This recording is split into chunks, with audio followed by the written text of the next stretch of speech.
begin this episode by just taking a cleansing breath.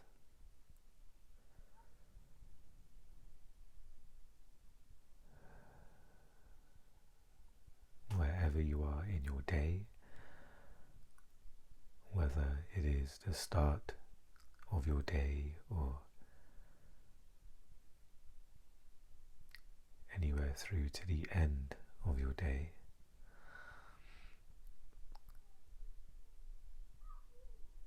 we can each accept the present moment. We can let go of what is going to happen for the rest of the day, or we can let go of what has already happened in your day, and we can step into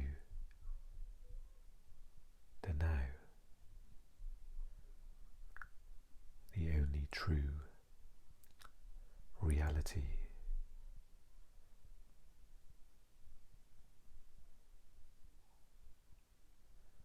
And we can discover that past and future are simply thoughts, as real as they may seem,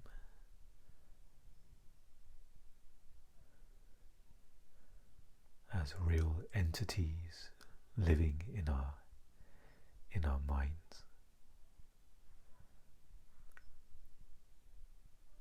Perhaps for the next few moments we can directly experience the now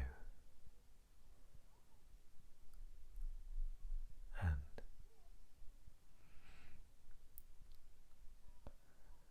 allow ourselves to fully rest in the simplicity of this moment.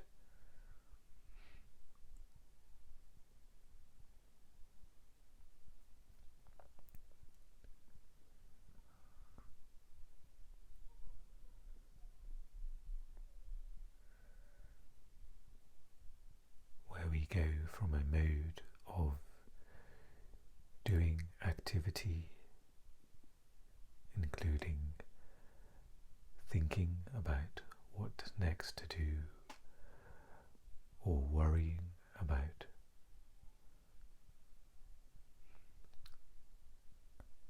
the future or dwelling about what has just happened, we can let go of this heavy weight.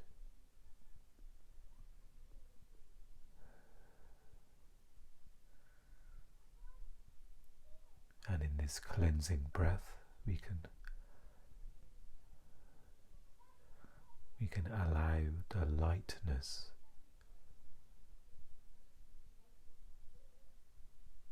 the alive emptiness to almost just blanket us in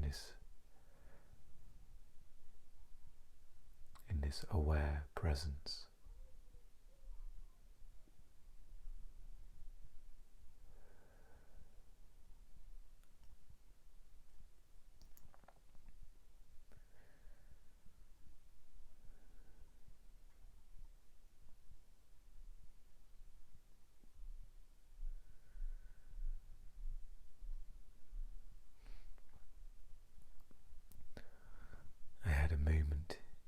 Yesterday where I took out time to watch a guided meditation video by a teacher called Rupert Spira, and it was only in the moments of watching the video and the moments of following his pointings and direct directly experiencing awareness?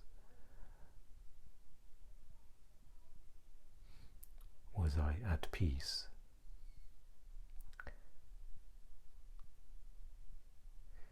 It was almost the sensation of quenching one's thirst. That moment the water hits your lips and goes down into your body. It's only in that time you are aware that something is being quenched, something is being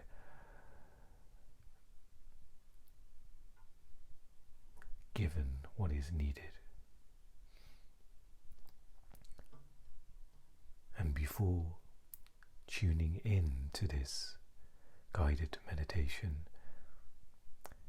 I thought I was present. Or I should say, thought had my attention. Even the thought of wanting to be aware or present is simply a thought. You are still in the energy of mind. And it was only in the direct experience where I was almost drinking the peace, drinking the stillness at the spring.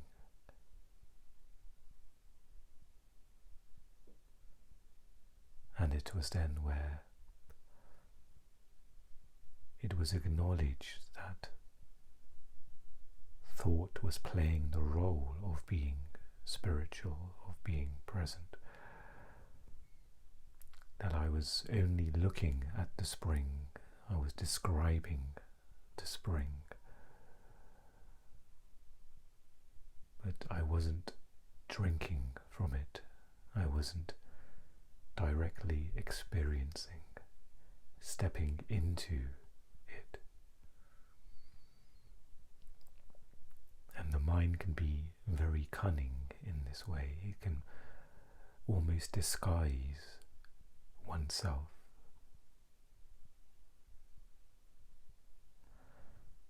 And I was being satisfied by the thought of wanting to be present, or the understanding of being present, but I wasn't in that space of awareness. I wasn't absorbing the stillness.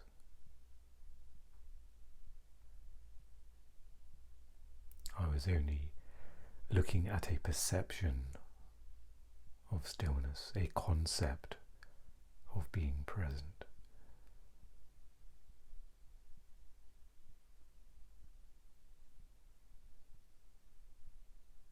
A very subtle magic trick of the mind.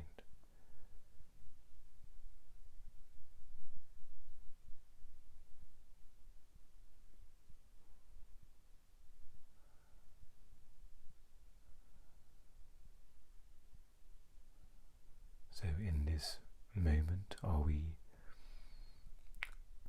simply thinking about the present moment? Is our minds waiting for something to happen, for the next thing to happen? Yes, I understand presence and awareness. Okay, I can put a tick in that box. What's next?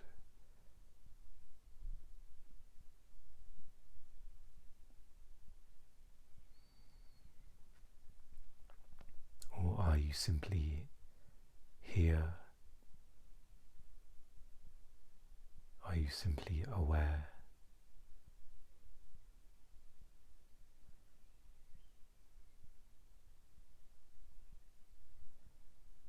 No waiting, no expectations,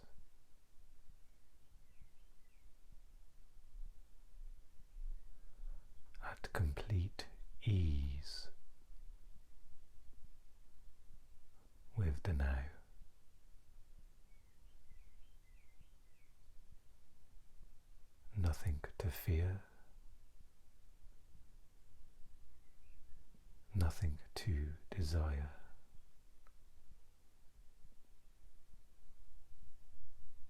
All is complete. All is fine in this moment.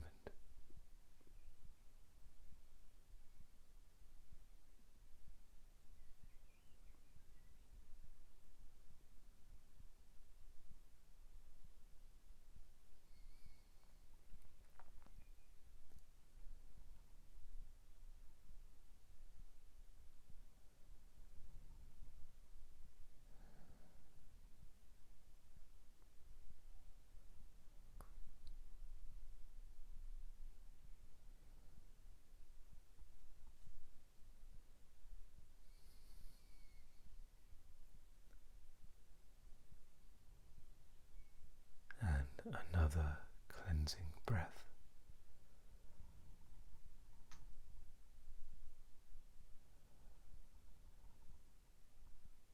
To be enjoyed, to be savoured, allowing the body to relax, to be nourished.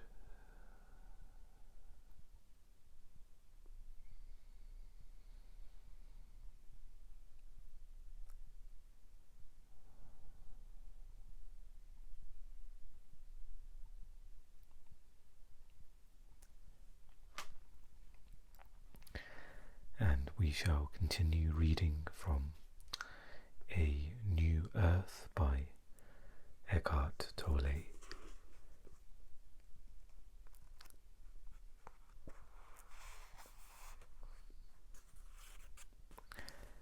And we have been talking about roles recently in the chapter titled Role Playing, the Many Faces of the Ego.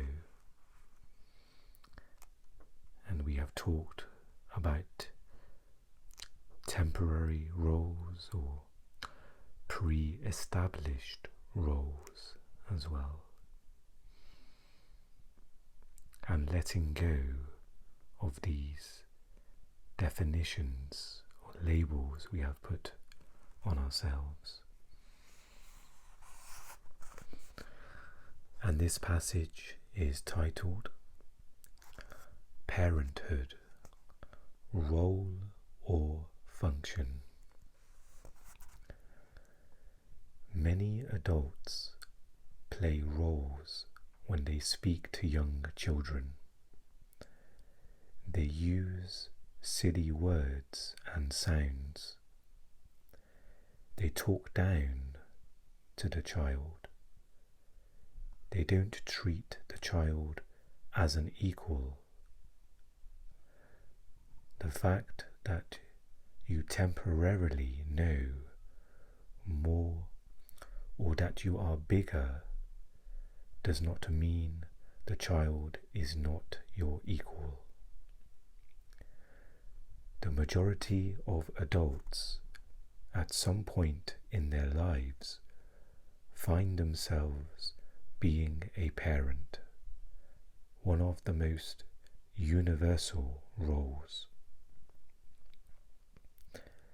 The all-important question is, are you able to fulfill the function of being a parent and fulfill it well without identifying with that function? That is, without it becoming a role. Part of the necessary function of being a parent is looking after the needs of the child, preventing the child from getting into danger, and at times telling the child what to do and not to do. When being a parent becomes an identity, however, when your sense of self is entirely or largely derived from it, the function easily becomes overemphasized, exaggerated, and takes you over. Giving children what they need becomes excessive and turns into spoiling. Preventing them from getting into danger becomes overprotectiveness and interferes with their need to explore the world and try things out for themselves. Telling children what to do or not to do becomes controlling, overbearing. What is more, the role-playing identity remains in place long after the need for those particular functions has passed. Parents then cannot let go of being a parent, even when the child grows into an adult. They can't let go of the need to be needed by their child. Even when the adult child is 40 years old, parents can't let go of the notion, I know what's best for you. The role of parent is still being played compulsively, and so there is no authentic relationship. Parents define themselves by that role and are unconsciously afraid of loss of identity when they cease being parents. If their desire to control or influence the actions of their adult child is thwarted, as it usually is, they will start to criticize or show their disapproval or try to make the child feel guilty, all in an unconscious attempt to preserve their role, their identity. On the surface, it looks as if they were concerned about their child, and they themselves believe it, but they are only really concerned about preserving their role identity. All egoic motivations are self-enhancement and self-interest, sometimes cleverly disguised, even from the person in whom the ego operates. A mother or father who identifies with the parental role may also try to become more complete through their children. The ego's need to manipulate others into filling the sense of lack it continuously feels is then directed toward them. If the mostly unconscious assumptions and motivations behind the parent's compulsion to manipulate their children were made conscious and voiced, they would probably include some or all of the following. I want you to achieve what I never achieved. I want you to be somebody in the eyes of the world, so that I too can be somebody through you. Don't disappoint me. I sacrificed so much for you. My disapproval of you is intended to make you feel so guilty and uncomfortable that you finally conform to my wishes. And it goes without saying that I know what's best for you. I love you, and I will continue to love you if you do what I know is right for you. When you make such unconscious motivations conscious, you immediately see how absurd they are. The ego that lies behind them becomes visible, as does its dysfunction. Some parents that I spoke to suddenly realized, my God, is this what I have been doing? Once you see what you are doing or have been doing, you also see its futility, and that unconscious pattern then comes to an end by itself. Awareness is the greatest agent for change. If your parents are doing this to you, do not tell them they are unconscious and in the grip of the ego. That will likely make them even more unconscious, because the ego will take up a defensive position. It is enough for you to recognize that it is the ego in them, that it is not who they are. Egoic patterns, even long-standing ones, sometimes dissolve almost miraculously when you don't oppose them internally.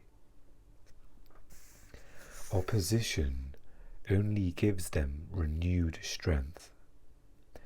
But even if they don't, you can then accept your parents' behavior with compassion, without needing to react to it. That is to say, without personalizing it. Be aware also of your own unconscious assumptions or expectations that lie behind your old habitual reactions to them. My parents should approve of what I do. They should understand me and accept me for who I am. Really, why should they? The fact is, they don't because they can't. Their evolving consciousness hasn't made the quantum leap to the level of awareness yet. They are not yet able to disidentify from their role. Yes, but I can't feel happy and comfortable with who I am unless I have their approval and understanding. Really, what difference does their approval or disapproval truly make to who you are? All such unexamined assumptions cause a great deal of negative emotion, much unnecessary unhappiness. Be alert. Are some of the thoughts that go through your mind the internalized voice of your father or mother, saying perhaps something like, "You are not good enough. You will never amount to anything," or some other judgment or mental position? If there is awareness in you, you will be able to recognize that voice in your head for what it is, an old thought, conditioned by the past. If there is awareness in you, you no longer need to believe in every thought you think. It's an old thought, no more. Awareness means presence, and only presence can dissolve the unconscious past in you. If you think you are so enlightened, Ram Dass said, go and spend a week with your parents. That is good advice.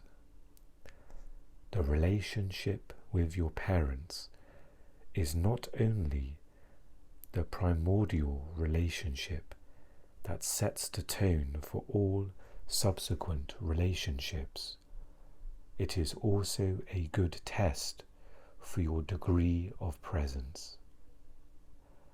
The more shared past there is in a relationship, the more present you need to be. Otherwise, you will be forced to relive the past again and again.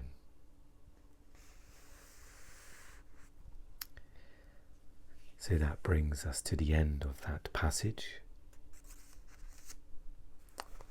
And this one is a slightly lengthier passage than the recent ones we have read, and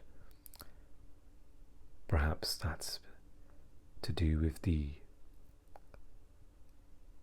depth of the role of being a parent, and perhaps the egoic complexity that comes with that role as well.